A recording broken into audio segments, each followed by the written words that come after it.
तो guys John Cena बन चुके हैं एक हील। अगर तुम्हें हील नहीं पता, basically a bad guy. John Cena जो पिछले 20 प्लस सालों से एक फेस थे, मतलब कि एक गुड गाय थे, फाइनली अब एक विलन कैरेक्टर बन चुके हैं। और ये हमें देखने को मिलता है अभी रिसेंटली हुए इवेंट WWE एलिमिनेशन चैम्बर में। और आज की इस वीडियो में हम बात करने वाले हैं कि भाई क्यों, why John Cena just turn heel. अब इस वीडियो में मैं तुम्हें दो रीजन दूंगा, दो पर्सपेक्टिव्स दूंगा। पहला reason will be in terms of story line के अकॉर्डिंग क्यों सेंस बन रहा है कि जॉन सीना ने क्यों अपनी हील टर्न ली है। और दूसरा रीजन, दूसरा पर्सपेक्टिव मैं तुम्हें दूंगा outside of the story, real world में अब why was this the right time to turn John Cena heel. But before we start, अगर अभी तक तुमने सब्सक्राइब नहीं करा है, I will recommend you guys to subscribe this channel, because इस तरह की और भी मैं वीडियोस प्लान कर रहा हूँ। Anyways with that being said, let's get started. सबसे पहले मैं शुरू करना चाहूंगा with the perspective of story line के हिसाब से जॉन सीना ने हील टर्न क्यों लिया। क्योंकि रॉक का जो ऑफर था that was basically join me और बदले में तुम्हें सब मिलेगा जो भी तुम्हें चाहिए। बट ये चीज कहीं ना कहीं जॉन सीना पे अप्लाई नहीं होती, बिकॉज भाई जॉन सीना already greatest of all time है, ऑलरेडी एक लेजेंड है and already he has everything. तो जॉन सीना क्यों ज्वाइन करेगा रॉक को when he has everything? So why? Cody Rhodes का केस थोड़ा सा अलग था, because even though Cody Rhodes अभी टॉप में है अपने करियर में, but you never know the future. Rock से अगर वो हाथ मिला लेते, मे बी रॉक उन्हें गारंटी कर सकते थे कि भाई जो तुम्हारी लेगेसी है वो कभी खत्म नहीं होगी। बट ये चीज यहाँ पे जॉन सीना पे अप्लाई नहीं होती, बिकॉज उनकी लेगेसी ऑलरेडी कभी खत्म नहीं होने वाली। वो ऑलरेडी अपना पूरा करियर परफॉर्म कर चुके हैं। इनफैक्ट ये तो अब उनका लास्ट टाइम है। सो व्हाई जॉन सीना सोल्ड आउट? उन्होंने अपना सोल क्यों सेल कर दिया रॉक को? और आई थिंक इसको जानने के लिए हमें थोड़ा सा पास्ट में जाना पड़ेगा, बिकॉज लास्ट टाइम जब जॉन सीना जीते थे कोई भी match, that was in 2018. Why am I not mentioning the recent win of John Cena Elimination Chamber and all that? We'll get to that. But फिलहाल के लिए अगर हम Elimination Chamber को हटा दें, the last victory that John Cena had was against Triple H in 2018. मतलब almost 7 सालों से जॉन सीना अभी तक कोई भी मैच यहाँ पे नहीं जीते थे। रॉयल रंबल में he was runner up, but last में जॉन सीना एलिमिनेट हो जाते हैं और जे उसो जीत जाते हैं रॉयल रंबल। बट यहाँ पे आई थिंक कुछ तो होता है, because moments later John Cena काफी सीरियस लुक में और काफी कॉन्फिडेंटली ये बोलते हैं, I am quoting right now,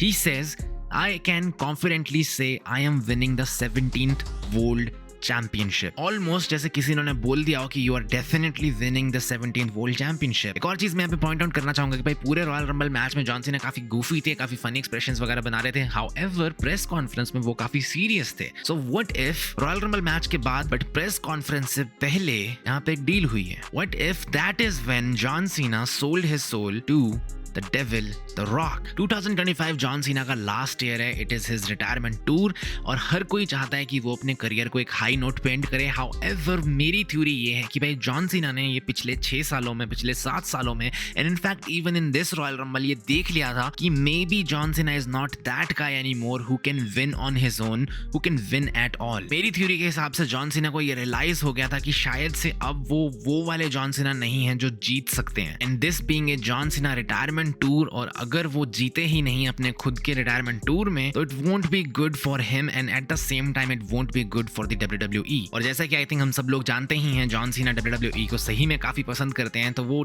अपने लिए नहीं बट WWE के लिए जीतना चाहते हैं। और ऐसे कुछ उन्होंने प्रेस कॉन्फ्रेंस में भी बोला था, John Cena in the main event of WrestleMania is what's best for business. तो अगर तुम जॉन सीना और तुम्हें पता है कि तुम्हारा जीतना काफी जरूरी है WWE के लिए, बट तुम जीत नहीं सकते, then what would you do?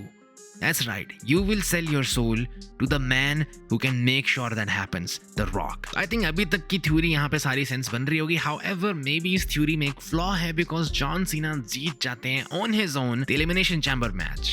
Maybe that's what you're thinking, but I think ये थ्योरी में फ्लॉ नहीं है, उल्टा ये Elimination Chamber मैच मेरी थ्योरी को सपोर्ट करता है, because अगर तुम इस मैच को बहुत ध्यान से देखोगे, जॉन सीना डेफिनेटली जीते जरूर हैं इस Elimination Chamber को, बट उन्होंने किसी को भी एलिमिनेट नहीं करा है। इनफैक्ट जो फाइनल एलिमिनेशन थी सीएम पंक की, उसमें भी सेथ रॉलिंस ने बहुत ज्यादा कंट्रीब्यूट करा था। सो टेक्निकली जॉन सीना जीते जरूर हैं विदाउट एवर एलिमिनेटिंग एनीवन। और अगर इस मैच की भी अगर हम बात करें, जॉन सीना ने कुछ ऐसी चीजें की हैं जो यूजुअली जॉन सीना का कैरेक्टर नहीं करता, जैसे कि 2-on-1 अटैक करना ऑन सेथ रॉलिंस। जब सेथ रॉलिंस ने कर्ब स्टॉम्प हिट करा था सीएम पंक को, उस अपॉर्चुनिटी को कैश इन करना rather than checking on CM Punk, basically ultimate opportunist बनना। I think this was all leading to a heel turn, जो कि इवेंचुअली हमें सेम ही नाइट लाइट में दिख जाती है। John Cena finally and officially joins the rock. तो इन summary की अगर मैं यहाँ पे बात करूं स्टोरी लाइन के अकॉर्डिंग, लॉजिक ये है कि भाई जॉन सीना को after 6 years of losing and after losing at this years royal rumble ये रियलाइज हो गया था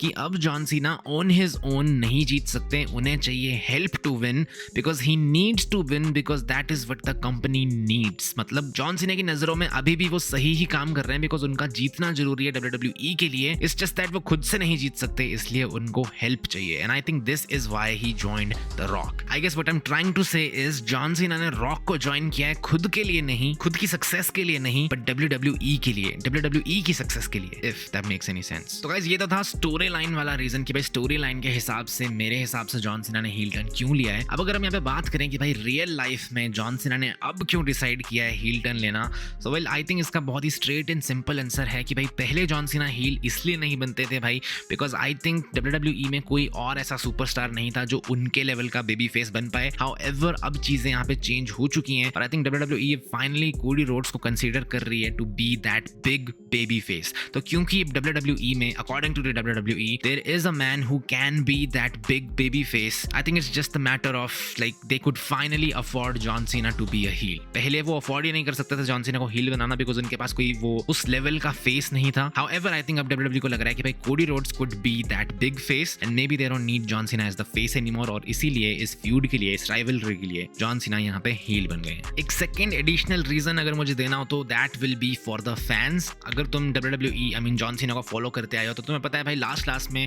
काफी ज्यादा लोग चाहते थे कि भाई जॉन सीना फाइनली हील बने but that could never happen. But I think यहाँ पे जॉन सीना को लगा होगा भाई this is my final year, I want to give fans what they always wanted, a heel John Cena. तो I think this could be the second additional reason. So या तो ये थे भाई मेरे रीजंस। मेरे को क्या लगता है कि भाई जॉन सीना हील क्यों बने स्टोरी लाइन वाइज या फिर outside of the story line. तुम्हारा क्या ओपिनियन है? You guys can let me know in the comment section. अगर तुम्हें ये वीडियो पसंद आई, you know what to do, please make sure to give a like and as I said before make sure to subscribe अगर आप इस channel पे नए हो बिकॉज मैं इस तरह की और वीडियोस यहाँ पे प्लान कर रहा हूँ। Thank you so much guys for watching and I will see you all in the next one.